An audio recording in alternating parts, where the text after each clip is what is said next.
So, hallo Mike. Ja, hallo Paul. Das ist dein Auto, ja? Ja, das ist mein Auto. Ja, Und du lebst in diesem Auto auch, ja, hè? seit etwa 3 Monaten bin ich ununterbrochen in dem Wagen. 3 Maanden ununterbrochen in dein Wagen. Arbeite unter der Woche und dann bin ich immer unterwegs und dann bin ich da drin. Goed, dan kun je maar aanschouwen wie dein Auto aussieht. Okay. Danke. Ja. Van brandweerwagen tot camper en dan er gewoon de hele dag in leven. We gaan eens kijken hoe dat eruit ziet. Deze camperbus is 5,40 meter lang, 2,30 meter hoog en is ongeveer 2 meter breed. En deze brandweerwagen die hebben ze volledig omgebouwd tot een camperbus met alle zaken die natuurlijk daarin horen.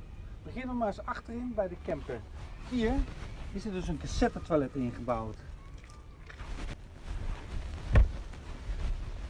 Dan hebben we hierachter een mooi raam ingebouwd.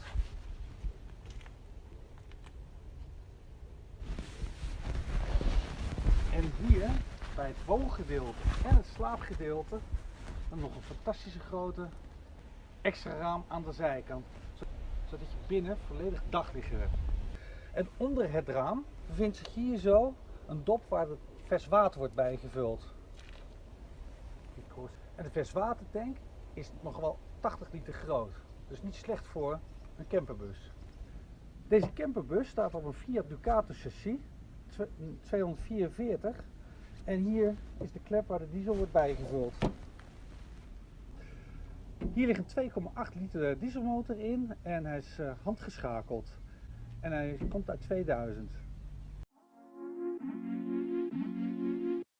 Voor de 220 stroom van buitenaf bevindt zich hier de aansluiting. En hierachter, deze twee roosters, bevindt zich een Dometic koelkast. Wat natuurlijk zeer praktisch is deze brede ingang. En als het mooi weer is, kan je hier natuurlijk fantastisch zitten. En in de schuifdeur is ook nog een behoorlijk breed raam ingebouwd. Zo dan hebben we aan twee kanten hebben we dus daglicht binnen. Achter deze camperbus is een fietsendrager geplaatst waar je 2 fietsen kan meenemen. En de deuren die kunnen ook nog steeds open. Aan deze kant is het wel dichtgebouwd met meubelen. Hier aan de andere kant, aan de rechterdeur, kan je dus bij de verwarming komen. Bij de Alde 6002. En dat is een hete luchtverwarming. En hierboven achter bevindt zich ook nog een camera.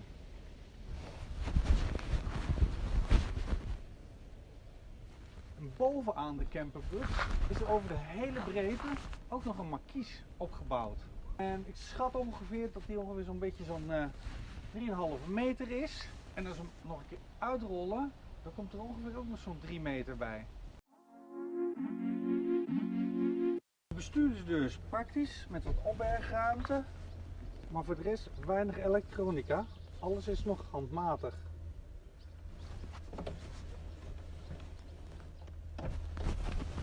Het dashboard is overzichtelijk, maar simpel. Er bevindt zich hier de brandstofmeter, de snelheidsmeter en de temperatuurmeter. De Fiat motor is handgeschakeld en beschikt 5 versnellingen. En daarnaast bevindt zich hier zo de knoppen van de verwarming en de koeling. Deze wagen heeft nog geen airconditioning. Onder de knoppen daar bevindt zich het multimedia center.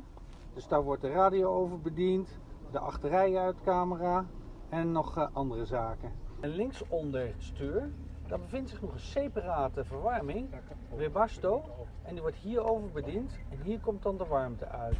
En die draait op diesel. En terug links achter het stuur kunnen we hier de spiegels verzetten en over deze knop kunnen we de verlichting stellen en een beetje daarnaast kunnen we de verlichting bedienen. Bij de ingang, bij de schuifdeur, daar bevindt zich het controlepaneel en hier wordt alles over bediend. Accu bevindt zich volledig onderaan met de lader. En naast het controlepaneel bevindt zich een controlelampje waarin wordt aangegeven wanneer de gasfles leeg is. Dan gaat deze rood branden. Vlak onder het kooktoestel, daar is een kastje waar 2 gasflessen in geplaatst worden.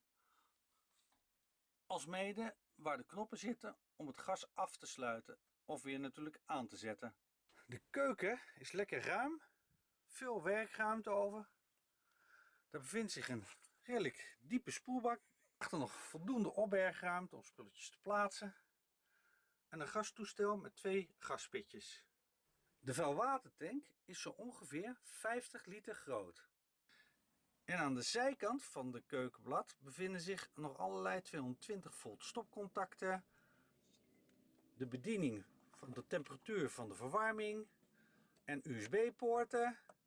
En dit zijn schakelaars van de verlichting. Boven de keuken nog een aantal type kastjes. En boven de keuken bevindt zich nog een dakluikje. Omdat er geen afzuigkap in zit, is dit wel heel erg prettig. Voor een camperbus bevindt zich hier een ruime natte cel. Met douche en toilet in één. En bovenaan bevindt zich een rail waarover het douchegordijn dichtgemaakt wordt. Zodat de rest allemaal mooi droog blijft.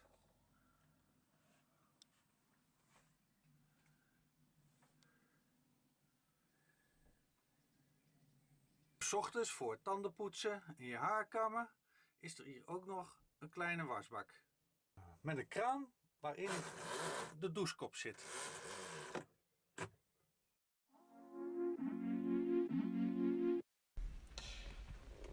En bij de ingang bevindt zich ook het slaapgedeelte.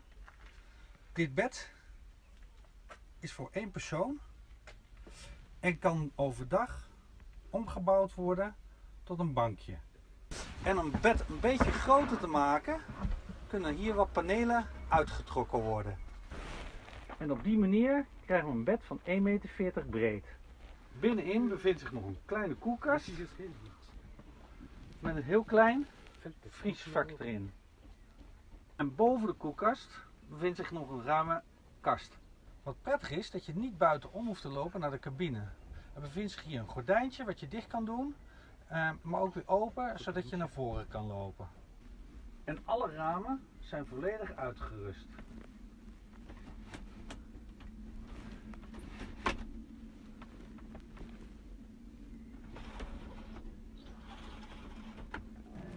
En binnen in het huis bevindt zich in het plafond ook nog een mooie ledlamp.